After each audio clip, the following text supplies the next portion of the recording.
تو توبہ کیجئے اپنے ان خرافات والے اعمال سے اور آ جائیے جماعت اہل حدیث میں شامل ہو جائیے. یہی ایک جماعت اہل حدیث حق والی جماعت ہے. قرآن اور صحیح احادیث کے مطابق ان کا ایمان ہے اور اعمال ہے اہل حدیث جماعت والے لوگوں کا. الحمدللہ. اہل حدیث مسلمانوں کو گالی نہ دیجئے. اہل حدیث مسلمان گستاخ رسول نہیں ہے. اہل حدیث مسلمان محب رسول ہے, محب اولیاء اللہ ہے. عاشق رسول نہیں ہے ہم محب رسول ہیں. ہم عاشق اولیاء اللہ نہیں ہے, ہم محب اولیاء اللہ ہے. کیونکہ عاشقی کا لفظ قرآن و حدیث سے ثابت نہیں. ٹھیک ہے, عاشقی لفظ صحیح نہیں ہے, اس میں شہوت کی بو آتی ہے, اس کے اندر شر والی بو آتی ہے. محبت کا ذکر تو قرآن میں موجود ہے. سورہ آل عمران سورہ نمبر 3 آیت نمبر 31 ہے. رب نے فرمایا قل ان کنتم تحبون اللہ فاتبعونی یحببکم اللہ. کہہ دو اے نبی صلی اللہ علیہ وسلم, یہ کہتے ہیں کہ اللہ سے محبت کرتے ہیں, ان سے کہیے یہ آپ کی اتباع کرنے والے بن جائیں تو اللہ ان سے محبت کرنے والا بن جائے گا.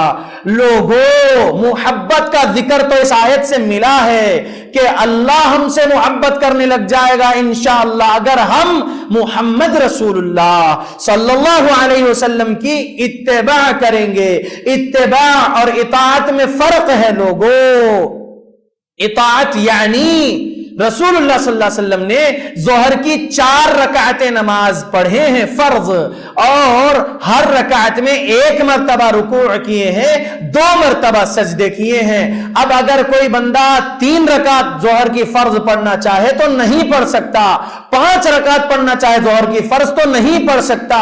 جتنا رسول اللہ صلی اللہ علیہ وسلم نے پڑھا ہے اور سکھایا ہے صحابہ رضی اللہ عنہم اجمعین کو, اور وہ صحیح احادیث کی کتاب میں درج ہے وہ دلائل, اسی دلائل صحیح کے مطابق ہمیں عمل کرنا ہے. یہ اطاعت ہے رسول اللہ صلی اللہ علیہ وسلم کی. ٹھیک ہے. اتباع کسے کہتے ہیں؟ اتباع یعنی رسول اللہ صلی اللہ علیہ وسلم نے سینے پر ہاتھ باندھے ہیں نماز کی حالت میں, تو مجھے رسول اللہ صلی اللہ علیہ وسلم کو کاپی کرنا ہے. 22,313 نمبر والی حدیث مسند احمد کی جو حسن لذاتی ہی سند کے اعتبار سے اور صحیح لغیرہ ہی شواہد کے اعتبار سے اس حدیث پر میرا عمل ہوتے ہوئے رسول اللہ صلی اللہ علیہ وسلم کی اتباع مجھے کرنا ہے. رسول اللہ صلی اللہ علیہ وسلم رفع الیدین کیے ہیں, یعنی رفع یعنی اٹھانا, ید یعنی ایک ہاتھ, یدین یعنی دونوں ہاتھ, دونوں ہاتھوں کا نماز میں تکبیر تحریمہ کے وقت اٹھانا, پھر رکوع میں جانے سے پہلے اٹھانا, رکوع کے اٹھنے کے بعد اٹھانا ہے, دونوں ہاتھوں کو کندھوں کے برابر اٹھانا ہے. اس کو رفع الیدین کہتے ہیں. رسول اللہ صلی اللہ علیہ وسلم نے ایسا کیا ہے, مجھے اتباع کرنا ہے محمد رسول اللہ صلی اللہ علیہ وسلم کی.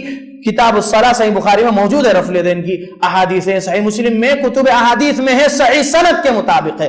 ایک بھی صحیح دلیل نہیں ملتی ہے رفع الیدین نہیں کرنے کی. سبحان اللہ. تو ٹھیک ہے, اتباع کا مطلب کیا ہے؟ کاپی کرنا. رسول اللہ صلی اللہ علیہ وسلم نے جیسے کیا ہے عمل ویسے ہمیں عمل کرنا ہے.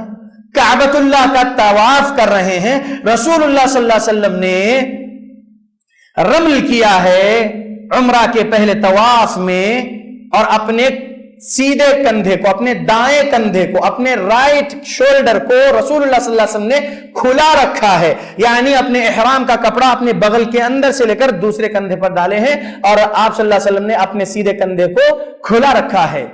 تو اتباع کرنا ہے محمد رسول اللہ صلی اللہ علیہ وسلم کی. ہم بھی عمرہ کے طواف میں حج کے لیے جب جا رہے ہیں, ہم جو طواف کرنا ہے ہمیں پہلا طواف جسے طواف قدوم کہتے ہیں, سبحان اللہ, ہم کو اپنا کندھا کھلا رکھنا ہے. یہ اتباع محمد صلی اللہ علیہ وسلم ہے. تو معلوم کیا ہوا, 7 چکر ہی کرنا ہے طواف کیے, اطاعت رسول صلی اللہ علیہ وسلم ہے. 8 نہیں کر سکتے, 6 نہیں کر سکتے. اور اتباع کیسا کرنا ہے طواف کرنے میں؟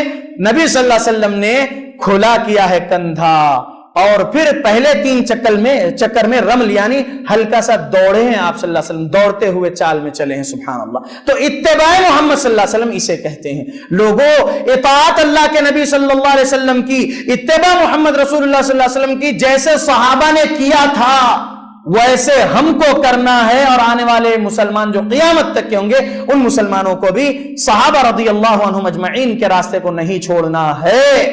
تب تو انشاءاللہ ہم مطیع کہلائے جائیں گے رسول اللہ کے، ہم متبع کہلائے جائیں گے رسول اللہ صلی اللہ علیہ وسلم کے، اور انشاءاللہ جنت ملے گی۔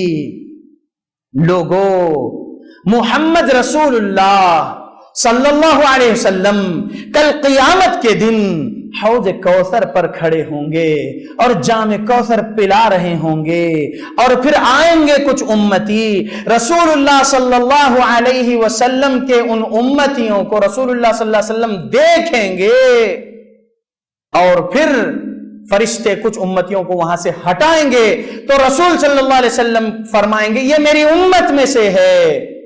تو کیا کس سے فرمائیں گے اللہ کے نبی صلی اللہ علیہ وسلم؟ ربی، اے میرے رب یہ میری امت میں سے ہے۔ تب اللہ فرمائیں گے کہ آپ کو نہیں معلوم ما احدثوا بعدک، اللہ اکبر، ما تدری یا لا تدری کے الفاظ ہے، ما احدثوا بعدک، آپ کو نہیں معلوم انہوں نے آپ کے بعد کیا نئے کام ایجاد کر لیے تھے۔ یہ کون فرما رہے ہیں؟ کس سے فرما رہے ہیں؟ لوگوں اٹھاؤ صحیح مسلم حدیث نمبر 400 ہے، اور انٹرنیشنل نمبرنگ کے مطابق 894 نمبر والی حدیث ہے یہ۔ حوض کوثر پر جو رسول اللہ صلی اللہ علیہ وسلم کے پاس یہ جو واقعہ پیش آئے گا، اس کی دلیل پڑھ لینا صحیح مسلم میں 400 نمبر والی حدیث، اور انٹرنیشنل نمبرنگ کے مطابق 894 نمبر والی حدیث۔ رسول اللہ اپنے رب سے فرمائیں گے اے میرے رب یہ میری امت میں سے ہے، تو تب رب کہیں گے کہ ما تدری ما احدث بعدک یا لا تدری ما احدث بعدک، آپ کو نہیں معلوم انہوں نے آپ کے بعد کیا ایجاد کر لیے نئے کام۔ تو یہ جو میلاد النبی منانے والے جو مسلمان ہیں جو شرک اور بدعت کر رہے ہیں، یہ لوگوں کو حوض کوثر سے ہٹا دیا جائے گا، رسول اللہ صلی اللہ علیہ وسلم سے دور کر دیا جائے گا، محروم ہو جائیں گے یہ لوگ رسول اللہ صلی اللہ علیہ وسلم کے سامنے قیامت والے دن، انہیں جام کوثر نہیں نصیب ہوگا، کیونکہ انہوں نے دین میں نئے کام ایجاد کر لیے۔ لوگوں، ثواب حاصل کرنے کے لیے جو اعمال کرنا ہے محمد رسول اللہ صلی اللہ علیہ وسلم نے تمام سکھا دیے ہیں۔ لوگوں، ایسا کوئی عمل باقی نہیں ہے جو اللہ کے نبی نے نہیں سکھایا ہو جس سے ثواب ملتا ہو اللہ کے پاس۔ لوگوں، اللہ کے نبی صلی اللہ علیہ وسلم کے امتیوں میں جو لوگ آج نئے نئے کام ثواب کی نیت سے کر رہے ہیں، جو رسول اللہ صلی اللہ علیہ وسلم نے سکھایا اور صحابہ نے نہیں کیے، وہ اعمال ان کے بدعت والے اعمال ان کو رسول اللہ صلی اللہ علیہ وسلم سے قیامت والے دن حوض کوثر سے دور کر دیں گے۔ یہ لوگ بدعتی لوگ ہوں گے۔ سبحان اللہ، کتنی بڑی محرومی ہے یہ، اللہ اکبر۔